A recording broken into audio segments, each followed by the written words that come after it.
সবাইকে স্বাগত সময়ের গল্পে। সাথে আছি আমি ফারজানা আলিনা। অভিনয়ের প্রায় সবগুলো মাধ্যমেই কাজ করে যেমন নিজের জনপ্রিয়তার প্রমাণ রেখেছেন, নিজের দক্ষতার স্বাক্ষর রেখেছেন, একই সাথে লেখালেখি এবং আবৃত্তি শিল্পেও নিজেকে প্রমাণ করেছেন। আজকে আমার সাথে আছেন জনপ্রিয় এবং গুণী অভিনেতা ও শিল্পী বাপ্পি আশরাফ, এবং আমার সাথে আরও আছেন কবিতা নিজেও লিখে থাকেন, আবৃত্তি শিল্পী, প্রশিক্ষক এবং লেখিকা জান্নাতুল মাওয়া, এবং আমার সাথে আমার বাম পাশে আছেন সঙ্গীত শিল্পী, সঙ্গীত পরিচালক, সুরকার ও গীতিকার লালন মাহমুদ। সবাইকে আবারও স্বাগত জানাচ্ছি। আশা করছি আপনাদের ভালো লাগবে। আমরা আজকে কবিতা শুনবো, কবিতা নিয়ে গল্প শুনবো, তার সাথে গান শুনবো। পুরোটা মিলেই আমরা আসলে একটা আয়োজন আপনাদের দেখার বা শোনানোর চেষ্টা করছি। আশা করছি ভালো লাগবে। শুরুতেই বাপ্পি আশরাফ, আপনার কাছে চলে যাচ্ছি যে আমরা কথা বলবো আপনার কাছ থেকে। অনেক দিন পরে আমরা আপনাকে পেয়েছি। বলা যায় যে কাজের ক্ষেত্রেও আপনি একটা সময় যেমন নিয়মিত আপনাকে আমরা দেখেছি, মাঝখানে অনেকটা সময় আমরা আপনাকে পাইনি, আবার এখন আপনি কাজ করছেন। তো এই কাজের গল্পগুলো শুনবো, কিন্তু যেহেতু আপনি একজন আবৃত্তি শিল্পী, আপনি মঞ্চে কাজ করেছেন, টিভি সিরিয়াল, নাটক, সিরিজ, এমনকি সিনেমা, সবগুলো ক্ষেত্রেই অভিনয় করেছেন। একদম শুরুতে আপনার একটা আবৃত্তি শুনতে চাই, সেটা দিয়ে আমাদের আজকের আয়োজনটা শুরু করতে চাই। একটা কবিতা বলতে গেলে অনেক বড় হয়ে যাবে, অংশ বিশেষ শোনায়। জি, আচ্ছা। তারপরে পুরো কবিতা শোনানো যাবে, সময় তো আছে হাতে। হ্যাঁ, আমরা শুনবো, আমরা শুনতে চাই। অতিভ্রান্ত সে আদিম যুগে স্রষ্টা যখন নিজের প্রতি অসন্তোষে নতুন সৃষ্টিকে বারবার করছিলেন বিধ্বস্ত, তার সেই অধৈর্যে ঘন ঘন মাথা নাড়ার দিনে রৌদ্র সমুদ্রের বাহু প্রাচী ধরিত্রীর বুকের থেকে ছিনিয়ে নিয়ে গেল তোমাকে আফ্রিকা। বাঁধলে তোমাকে বনস্পতির নিবিড় পাহাড়ায় কৃপণ আলোর অন্তঃপুরে। সেখানে নিভৃত অবকাশে তুমি সংগ্রহ করছিলে দুর্গমের রহস্য, চিনছিলে জল স্থল আকাশের দুর্বোধ সংকেত, প্রকৃতির দৃষ্টি অতীত জাদু মন্ত্র জাগাচ্ছিল তোমার চেতনা অতীত মনে। বিদ্রুপ করছিলে ভীষণকে বিরূপের ছদ্মবেশে, শঙ্কাকে চাচ্ছিলে হার মানাতে, আপনাকে উগ্র করে বিভীষিকার প্রচণ্ড মহিমায় তাণ্ডবের দুন্দুভীর নাদে। এটুকুই। বাহ, চমৎকার। আচ্ছা, আমরা তাহলে একটু আপনার সম্পর্কে এবার আমরা একটু কাজের প্রসঙ্গে আসি। যে আপনি একটা সময় খুবই, এখনও আপনি জনপ্রিয়তায় আছেন, কিন্তু সেই সময়টাতে আপনাকে অনেক বেশি কাজে পাওয়া গেছে। নিয়মিতই নতুন কোনো নাটক আসা মানেই আপনি সেখানে ছিলেন। তো তারপরে একটা লম্বা বিরতিতে চলে গিয়েছিলেন। এই বিরতিটা কেন নিয়েছিলেন? আমার ব্যক্তিগত কিছু ব্যাপার ছিল, মানসিক। আচ্ছা, আমার শারীরিক অসুস্থতার ব্যাপার ছিল। আচ্ছা। আরেকটা ব্যাপার ছিল, যেটা হচ্ছে বললে মিডিয়ার দুর্নাম করা হবে, কিন্তু জরুরি বলাটা। আচ্ছা, আচ্ছা। আমি এক সময় যখন প্রচুর কাজ করতাম, হঠাৎ করে সেই পরিবেশটা ফল হয়ে যায়। আচ্ছা, আচ্ছা। পরিবেশটা ওরকম থাকে না। তখন কাজ করতে গেলে কনসেন্ট্রেটের অভাব হয়ে যেত। আচ্ছা, আচ্ছা। আন্ডারএস্টিমেট হওয়ার আচ্ছা। ব্যাপার। আচ্ছা, আচ্ছা। যেমন মনে করেন যে আমি এবং দিলারা জামান গল্প করছি, তো আমাদের ট্রিটমেন্ট একরকম, আর দিলারা জামানের থেকে অনেক জুনিয়র, 30 বছরের জুনিয়র নতুন একটা নায়িকা বা নতুন একটা নায়ক, ওদের ট্রিটমেন্ট হচ্ছে অন্যরকম। আচ্ছা, আচ্ছা। যেটা খুব পরিচিত সেটে। তো অনেকরেই এটা হয়তো প্রভাবিত করতো না, আমাকে খুব প্রভাবিত করতো। আচ্ছা, যেহেতু ডিরেক্টরগুলো ম্যাক্সিমামই ছোট ভাই ছিল, আমরা ডেকে বলতাম যে তুই চিনিস ওনাকে? তোমাকে চিনিস না আসলে, তুই যদি চিনতিস তাহলে তো এটা করতে পারতিস না। আমার হিসাব বাদ দে, ওনার হিসাবটা ভাব। তো তোরা যদি সিনিয়র আর্টিস্টদের সাথে এটা করতে থাকিস, একসময় আর্টিস্ট পাবি না। এটা একটা ব্যাপার ছিল। বাজেট তলনিতে গিয়ে নেমে পড়লো, নায়ক নায়িকা দেওয়ার পরে আর এদের আর শুটিং চালানোর মতনই ক্ষমতা থাকে না। তখন আমাদের মতো যে ক্যারেক্টারগুলো সেগুলো হয় প্রডিউসারের বন্ধু করে, প্রডিউসার করে, অ্যাসিস্ট্যান্ট ডিরেক্টর করে, এবং একটা সময় ছিল। তো এই সব মিলায় জিনিসগুলো, মানে প্রথম থেকে আমি চাইতাম যে আমি এটাকে প্রফেশন করতে চাই, কিন্তু কনফিডেন্স ছিল না বাংলাদেশে যে অভিনয়কে প্রফেশন করে আদৌ সার্ভাইভ করা যাবে কিনা। আচ্ছা, আমাদের পরিবেশটা আসলেই একটু হতাশাগ্রস্ত বা একটু ভারী হয়ে উঠেছে, আমরা মনে হয় একটু সেখান থেকে বেরিয়ে আসার চেষ্টা করি। সেক্ষেত্রে আমার পাশে সঙ্গীত শিল্পী আছেন, আমরা একটু গান শুনে আসি, তারপর আমরা আবারও শুনবো গল্প। শুনে ফেলি। কথা বলবো তার আগে গান শুনতে চাই। কোন গানটা শুনবো? এটা হচ্ছে আমার লেখা সুর করা এবং আমার মিউজিক অ্যারেঞ্জমেন্ট করা একটা গান, নাম হচ্ছে ঠিকানা।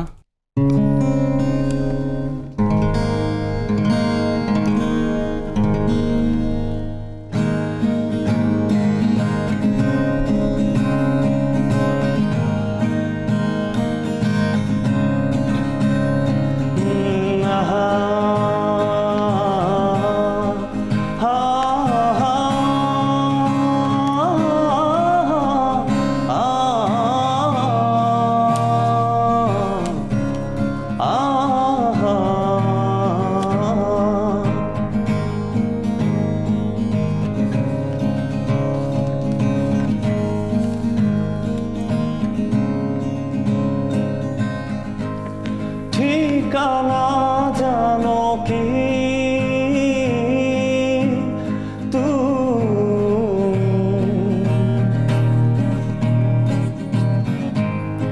অচেনা বন্ধু আমি, ঠিকানা জানো কি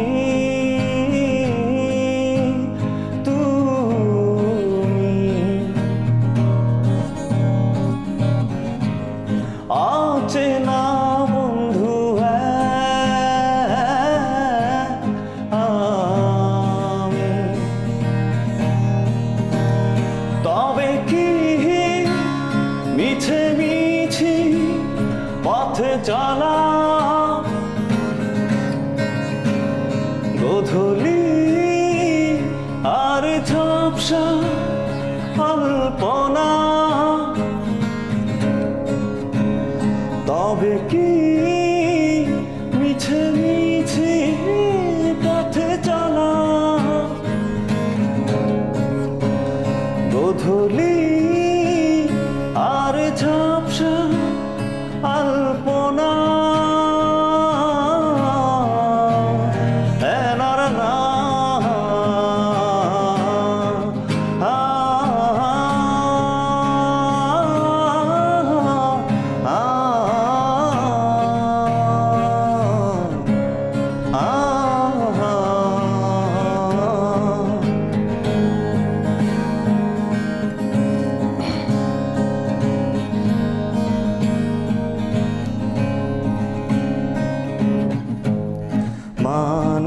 মানভিমান যা সব অবসান মিশেছে ফাঁদে,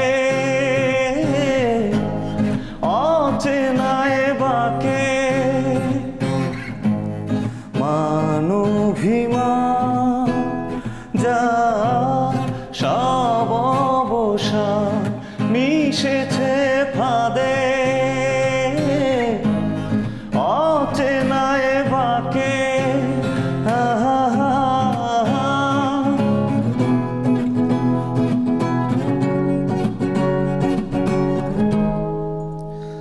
তবে কি মিছে মিছি পথে চলা। বাহ, দারুণ। জানতে চাই এটাই যে আসলেই কি পথটা মিছিমিছি চলা বলেই মনে হয়? আসলে কি মনে হয় জীবনের এই সময়টাতে দাঁড়িয়ে জীবন থেকে প্রাপ্তির জায়গাটা কেমন? মানে ওই হিসাবে যদি বলি, আসলে পৃথিবীর প্রত্যেকটা মানুষের জন্মের আগে তো একটা পরিকল্পনা হয়তো সৃষ্টিকর্তা করে রাখেন। আমরা তো আমাদের মতো চেষ্টা করে যাই যে কোনটা রাইট রং ওই হিসাব করে চলার জন্য, আচ্ছা, কিন্তু সবসময় সব বিষয় তো একই সাথে হয়তো টাইমিং করে না। কখনো হয়তো মিছে পথ চলা হয়, এটার জন্য বেটার কিছু থাকতে পারে, আবার কখনো হয়তো সঠিক পথটাও আমার কাছে মিছে বলে মনে হতে পারে, এটা আপেক্ষিক বিষয়। ঢাকা বিশ্ববিদ্যালয়ে আমি যেটা জানি যে আপনি ভীষণ জনপ্রিয়, যারা বিশেষ করে গানকে ভালোবাসে, ব্যান্ড সঙ্গীতকে ভালোবাসে, তাদের কাছে লালন মাহমুদ একটা বেশ পরিচিত নাম। তো সেই জায়গা থেকে আপনি ঢাকা ইউনিভার্সিটি ব্যান্ড সোসাইটি নামে একটি সংগঠনও প্রতিষ্ঠা করেছেন। আপনারা এই ব্যান্ড সোসাইটি বা এই সংগঠনটার আসলে কার্যকারিতা কি এবং এর পেছনের গল্পটা একটু জানতে চাই। ক্যাম্পাসের শুরুর দিকে হচ্ছে আমার ব্যান্ডের নাম ছিল অর্জন। তো আমরা 2013 সাল থেকেই তখন থেকে গান করি। আমার সাথে আমার ফ্রেন্ড ইমন ছিল মিউজিক ডিপার্টমেন্টের, আচ্ছা। ফারাবি ছিল। তো ওরা সব আমি যখন শুরু করি, তারপর একটা পর্যায়ে হইলো যে আমাদের ফারাবি আবার আলাদা একটা ব্যান্ড করলো দুর্গ। তো এর মধ্যে হচ্ছে ক্যাম্পাসে তো আমরা দিন দিন বড় হচ্ছি। তো বড় হওয়ার পরে হচ্ছে আমাদের আরো অনেক বন্ধু জড়ো হলো একসাথে। ছোট ভাই আসলো, আরেকটা ফ্রেন্ড ছিল বাসার, তো খায়রুল বাশার। মিউজিক করতো আগে এক সময় হয়তো। তো একসাথে মিলে তখন আমরা একসাথে ছিল। আবার আরেকটা ফ্রেন্ড ছিল সজীব। তো আমরা একসাথে মোটামুটি হচ্ছে যে কয়েকজন মিলে চিন্তা করলাম যে আমরা যে গানটা করছি বা বিভিন্ন চ্যারিটি কনসার্ট হইতো তখন আর্থিক সহায়তার জন্য, তো এগুলা মানে স্বচ্ছতা, জবাবদিহিতার যে বিষয়গুলো, এগুলো আসলে মানে অর্গানাইজেশন ওয়েতে না হইলে আসলে হচ্ছিল না, মানে ব্যক্তিগত একটা দায়ভারের ব্যাপারে। এরপর আসলে আমরা ক্লাবটা করি আর কি। আচ্ছা, আমরা এই গানের গল্প এবং এই ব্যান্ড সঙ্গীতের গল্প আরো শুনবো। আমরা একটু জান্নাতুল মাওয়া, আমাদের আবৃত্তি শিল্পী, তার কাছে যেতে চাই এবং আপনার কাছ থেকে শুরুতে কবিতাই শুনতে চাই, যেহেতু কবিতার মানুষ। শিল্পীদের কাছ থেকে আসলে যতটা না কথা শুনতে ইচ্ছে করে, তার থেকে বেশি তার শিল্পটাকেই দেখতে ইচ্ছে করে। অন্ধকারে আলোকে স্পর্শ করা যায় সহজে, আর কথা আমি কাউকে বোঝাতে পারিনি।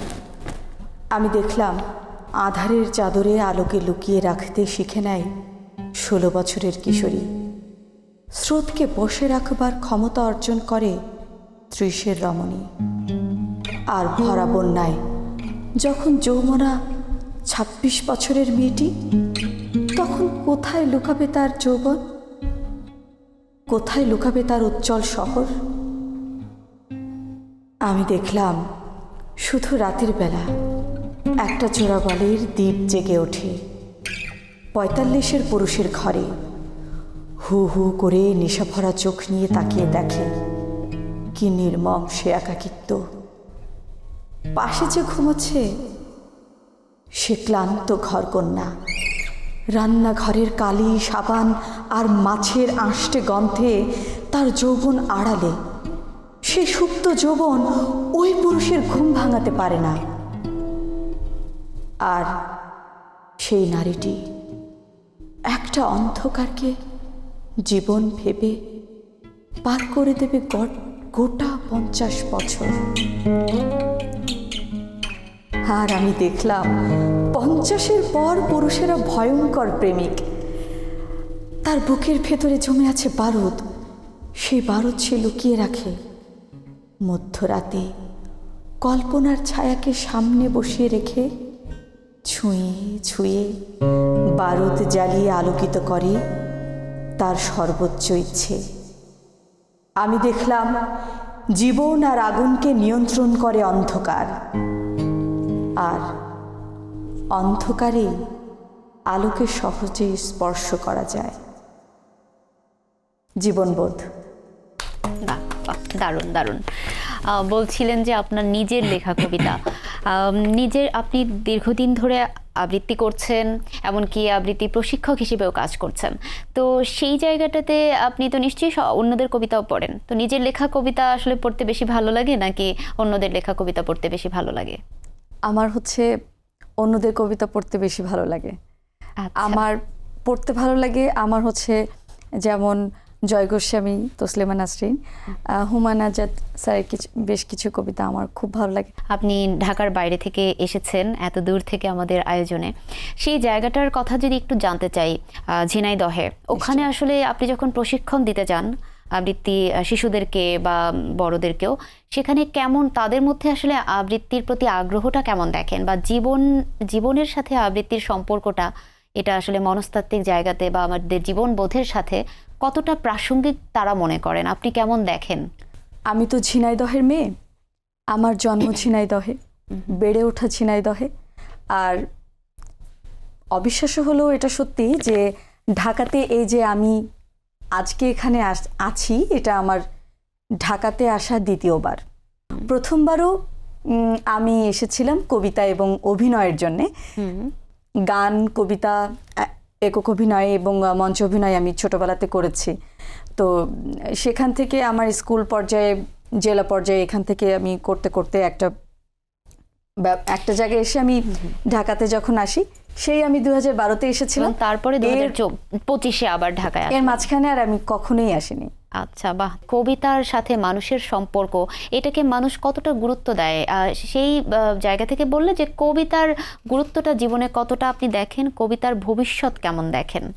আবৃত্তি মানে আসলে কি, এই ব্যাপারটা মফস্বলের বেশিরভাগ মানুষ জানে না। এটা খুব তেতো কথা, আমাকে এখানে এসে বলতে হচ্ছে। যেমন আবৃত্তি মানে খুব চিৎকার করে কথা বলা না, আবৃত্তি মানে খুব সাবলীলভাবে কথা বলা। আমি মনে করি আবৃত্তি মানুষের অনেক বিনয়ী হয়, অনেক মার্জিত হয়। আর আবৃত্তি মানে শুধুমাত্র কবিতাকে শেখা না, আবৃত্তি মানে সুন্দর করে কথা বলা, আবৃত্তি মানে একটা গল্পকে কিভাবে বলা, একটা মানুষের ইমোশনটাকে প্রকাশ করা। কবিতা তো কবির কথা, কবির কথাটা আমি বলে দিচ্ছি। তো ওই মফস্বলের পর্যায়ে দেখা যায় যে কবিতা লিখেছেন কবি একভাবে, শিল্পী আরেকভাবে আবৃত্তি করছেন, এবং সেভাবেই দীর্ঘদিন ধরে চলে আসছে। বাচ্চাদের কাছে দেখা যাচ্ছে যে আমার যারা অভিভাবক আছেন তাদের কাছে আবৃত্তি মানে মনে করেন যে আমি স্কুলে একটা প্রতিযোগিতাতে যদি ফার্স্ট হতে পারি তো আমার জীবন ধন্য অ্যাওয়ার্ড হয়ে পাওয়া গেছে। যাবে। তাদেরকে আমি জিজ্ঞাসা করলাম যে আপনি যে আপনার বাচ্চাকে এখানে আবৃত্তি শিখতে দিয়েছেন কি উদ্দেশ্যে, হ্যাঁ। বা আমি ওই বাচ্চাকে জিজ্ঞাসা করেছি বাবা তুমি বড় হয়ে কি হতে চাও, তুমি তো কবিতা শিখছো, এটা তোমার জীবনে কি কাজে আসবে? তো কেউ বলতে পারে না, কারণ আমি দেখলাম অথচ তারা হয়তো 2-3টা স্কুল বদলেছে আবৃত্তির, আচ্ছা। কিন্তু কেউ জানে না সে আবৃত্তি কেন শিখছে। আমি বললাম তুমি তো নিউজ প্রেজেন্টার হতে পারো, তুমি যখন কোনো ইন্টারভিউ দিতে যাচ্ছ তোমার তো সুন্দর উচ্চারণে কথা বলে, এটা তো তোমার বেনিফিট। তুমি যদি ক্যাডেট কলেজে অ্যাডমিশন দাও, ওখানে তুমি যদি সুন্দরভাবে কথা বলে মানুষ আত্মবিশ্বাসী হয়, মানুষের ব্যক্তিত্বকে আলাদা জায়গায় প্রকাশ করে। তো তখন ওরা বুঝতে পারলো ও ক্যারিয়ারের ক্ষেত্রেও যে এটার একটা গুরুত্ব বহন করে, আলাদা একটা গুরুত্ব বহন করে। যে এরই অংশ, এটা যে আমার জীবনের একটা অংশ, এটা যে আমাকে প্রসারিত করছে, প্রসিদ্ধ করছে, এই ব্যাপারটা তারা এখনো পর্যন্ত জানতেন না। যেটুকু আপনারা চেষ্টা করছেন তাদের মধ্যে এই বোধটা তৈরি করে দেয়া, বোধটা ছড়িয়ে দেওয়া।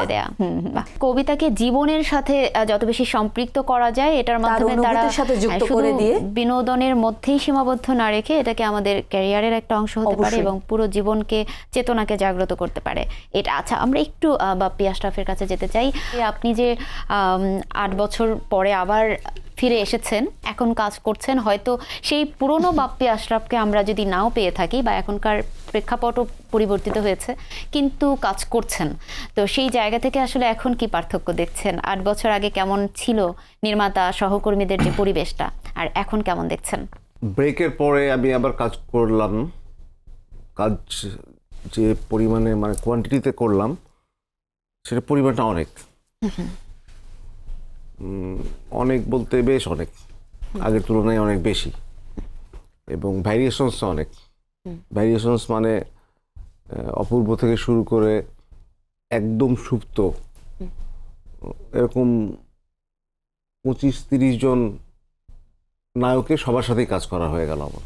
আচ্ছা, আমার যেটা মনে হয়েছিল যে 8 থেকে 10 বছর পরে আসার পরে মেকিংয়ে যারা মেকার, যারা ডিরেক্টর, এদের মধ্যে আমি একটা ব্যাপক টেস্ট, ভিন্ন কিছু একটা পেয়ে যাব আমি।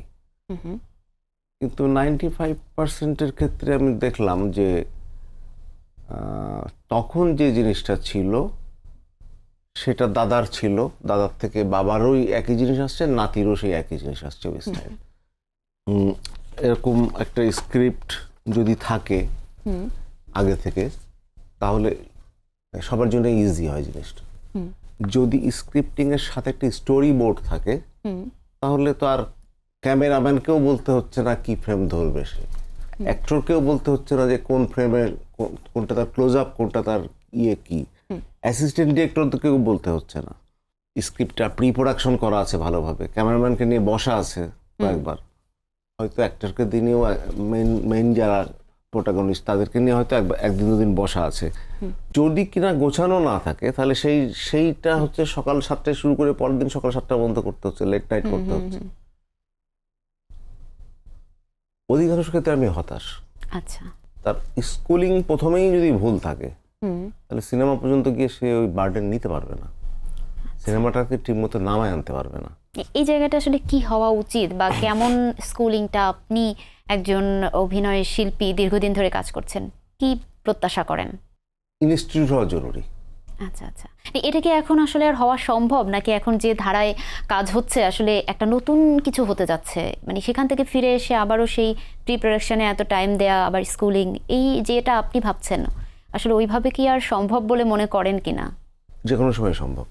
আচ্ছা শুধু সম্ভব বলে আমি মনে করি না, উচিত বলে মনে করি আমি। আচ্ছা আচ্ছা, যদি উচিত না হয় তাহলে আমরা আমাদের ইন্ডাস্ট্রিকে আর বেশি দূর নিতে পারবো না। এই যে উচিত বলছেন, এই উচিতটা কি আপনার সমসাময়িক তো আরও অনেকে আছেন, তারা কি উচিত মনে করছেন না, বা এটা কেন হচ্ছে না তাহলে?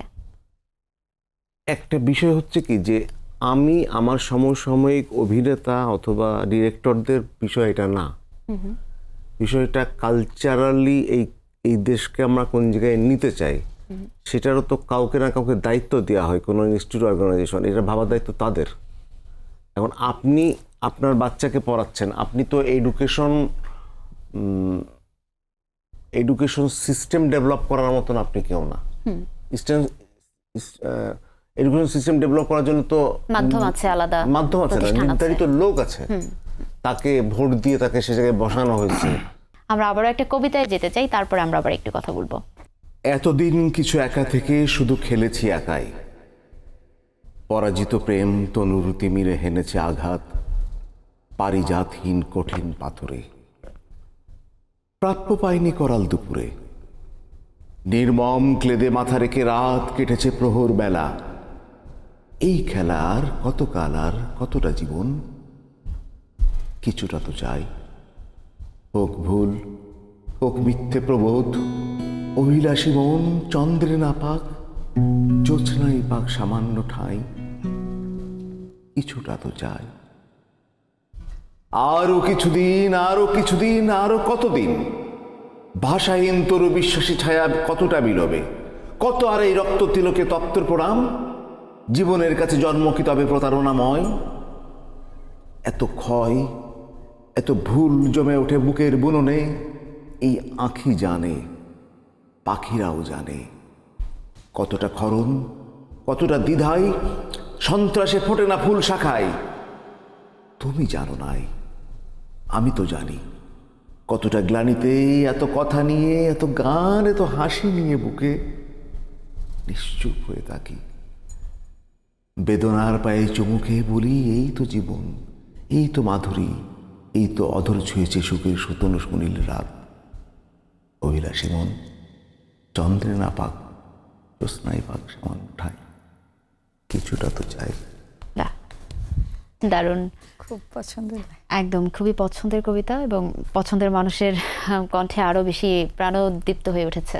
আচ্ছা, আমরা এবার একটু সঙ্গীত শিল্পী লালন মাহমুদের কাছে আবারও যেতে চাই। আচ্ছা, এই যে আমরা এর আগে ছিলাম যেখানে, যে এই যে বিশ্ববিদ্যালয় জীবনে আপনারা বেশ কয়েকজন তরুণ মিলে একটা নতুন ধারা বলা যায় যে চালু করেছিলেন, কারণ বিশ্ববিদ্যালয়ে মতো একটা জায়গাতে ব্যান্ড সঙ্গীতের সংগঠন, যেই সংগঠনের ব্যানারে বা যেই সংগঠনের আয়োজনে অন্য যে কোনো ব্যান্ড তাদের যাত্রাটা সহজ হয়ে উঠেছিল। এইটা আসলে, এই উদ্যোগটা আপনাদের এখন কি মনে হয় যে কতটা সেই সময় সমসাময়িক ছিল এবং এখন কতটুকু প্রত্যাশা পূরণ করছে? ওই সময় আসলে মানে ক্যাম্পাসে হচ্ছে কিছু নতুন ব্যান্ড ছিল। আচ্ছা, তো থাকে না যে আমরা অনেক ক্যাম্পাসে অনেক ধরনের কনসার্ট হয়, কেউ সুযোগ পায় কেউ সুযোগ পায় না, তো সবাইকে একটু মানে সুযোগটা দেওয়ার জন্য আমরা অনেক নতুন ব্যান্ডকে দেখা গেছে যে স্টেজ শেয়ার করার জন্য আমরা নিয়ে আসতাম আমাদের সাথে, বা বিভিন্ন জায়গায় আবার অনেক ভালো ভালো কনসার্ট আয়োজন করা হতো, যেখানে অনেক বড় বড় ব্যান্ড, আমাদের ক্যাম্পাসের যে ব্যান্ডগুলো তখনকার সময়ে খুব প্রমিনেন্ট ছিল, এখনো আছে, মেঘদল, সহজিয়া, আরও বেশ কিছু ব্যান্ড আছে। তো মূলত শিরোনামহীন বা আরো মানে সবাই হচ্ছে ইনভলভ ছিল, আমাদের ডাকে সাড়া দিত, এবং এখনো আই থিঙ্ক সেই প্রক্রিয়াটা হয়তো আছে। আচ্ছা, আমরা আবার একটা গান শুনবো। এবারে কোন গান শুনবো?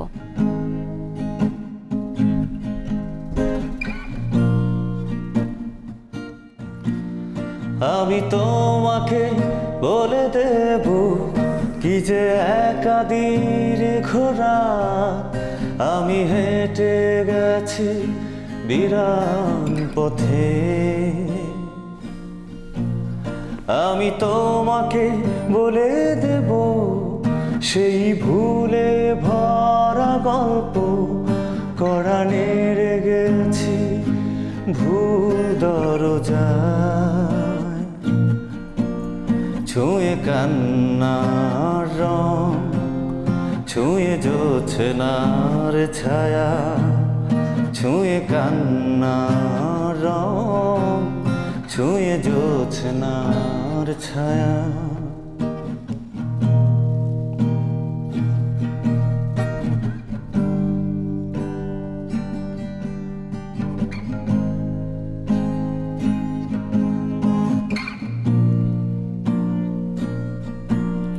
তবেই হোক তীরে জাগুক প্লাবন দিন হোক লাবণ্য হৃদয়ে শ্রাবণ তবেই হোক তীরে জাগুক প্লাবন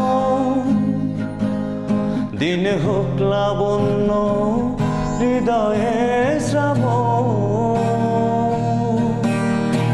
তুমি কান্নার রং তুমি জোছনার ছায়া তুমি কান্নার রং তুমি জোছনার ছায়া